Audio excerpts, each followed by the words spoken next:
اور مجھے حیرانگی ان لوگوں کے اوپر ہو رہی ہے جو اس پورے سسٹم کے بینیفیشری ہیں اور اب ایک ایک کر کے آ کے میڈیا پہ آ کے کہہ رہے ہیں کہ جی آج سے میں پی ٹی آئی چھوڑنے کا اعلان کرتا ہوں.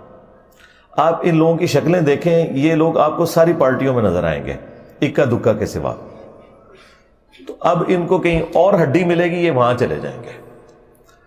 اور یہ بات جب ہم خان صاحب کو سمجھاتے تھے کہ آپ ان لوگوں کو نہ لیں اپنی جماعت میں, تو انہیں سمجھ نہیں آتی تھی. میرے خیال آپ ان کو بڑے اچھے طریقے سے سمجھ آ گئی ہوگی. یہ سب مفاد پرست لوگ ہوتے ہیں, ان کو نہ پاکستانی عوام کے ساتھ کوئی ہمدردی ہے, نہ فوج کے ساتھ, نہ کسی پولیٹیکل جماعت کے ساتھ. ان کے اپنے مفادات ہوتے ہیں, جہاں سے ان کو مل جائے وہاں چلے جاتے ہیں.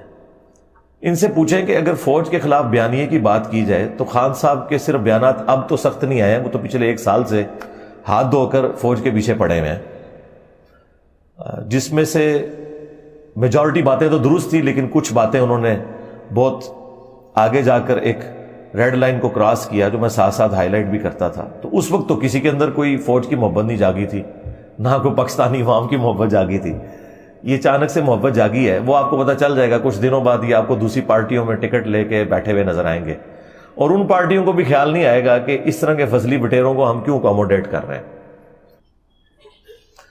یہ جو لوگ جماعتیں چھوڑ کے نکل جاتے ہیں, خواہ وہ 2017-18 میں نون لیگ کو چھوڑ کر گئے یا آج پی ٹی آئی کو چھوڑ کے جا رہے ہیں, میں ان سے صرف ایک سوال کروں گا, آپ جماعت کیوں چھوڑتے ہیں؟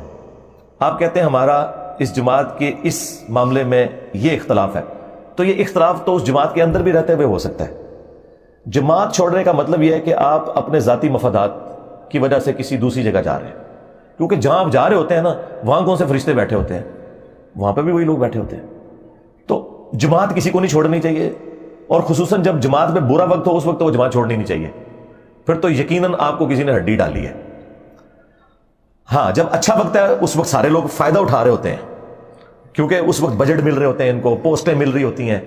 ٹھیک ہے, یہ جو عامر کیانی صاحب ہیں, انہوں نے جو مہربانیاں کی ہیں پاکستانی قوم کے اوپر جب تک یہ وزیر ہیلتھ تھے, جی ہاں, ان کی جو کارستانیوں کی لسٹ ہے وہ پوری قوم کو پتہ ہے. آج معصوم سی شکل بنا کے یہ جماعت چھوڑ رہے ہیں, اس کو تو پڑھ کے جیل میں ڈالنا چاہیے. تو یہ بیسیکلی اپنا آپ بچا رہا ہے کہ یار میں جماعت چھوڑتا ہوں, اس کے بدلے میں جو میں نے چوریاں کی ہیں نا اس قوم کے ساتھ, اور اس میں خان صاحب بھی مجرم ہے کیونکہ ان کے انڈر تھا یہ, وہ چوریاں معاف کر دو میری. یہ میں باتیں اس لیے کر رہا ہوں تاکہ پی ٹی آئی والوں کو بھی سمجھ آئے کہ جب ہم آپ کو کہتے تھے نا کہ یہ ان کے ساتھ بھی سارے چور کٹے ہوئے ہیں, اس وقت آپ کو نہیں سمجھ آتی تھی یہ بات. پھر جہانگیر ترین صاحب جب چھوڑ گئے تو آپ نے کہا ہاں اب چور ہو گیا, یہ چھوڑ گیا. جب تک اندر تھا پھر بالکل ٹھیک تھا. فواد چودھری صاحب دیکھ لیں, جنہوں نے مسلسل عمران خان صاحب کو ٹیون کر کر کے, اور یہ وہ بندہ ہے جو خود اسٹیبلشمنٹ کی گود میں رہا پوری زندگی, اور یہ وہ ڈیموکریٹک بیانیاں لانچ کر کے اینڈ پہ دیکھ لیں وہ کیا ہوا ہے. اب وہ یعنی وہ بیانات جس قسم کے دے رہا ہے, کچھ عرصے بعد شاید آپ کو یہ بھی خبر ملے کہ اس نے بھی پی ٹی آئی چھوڑ دیا ہے.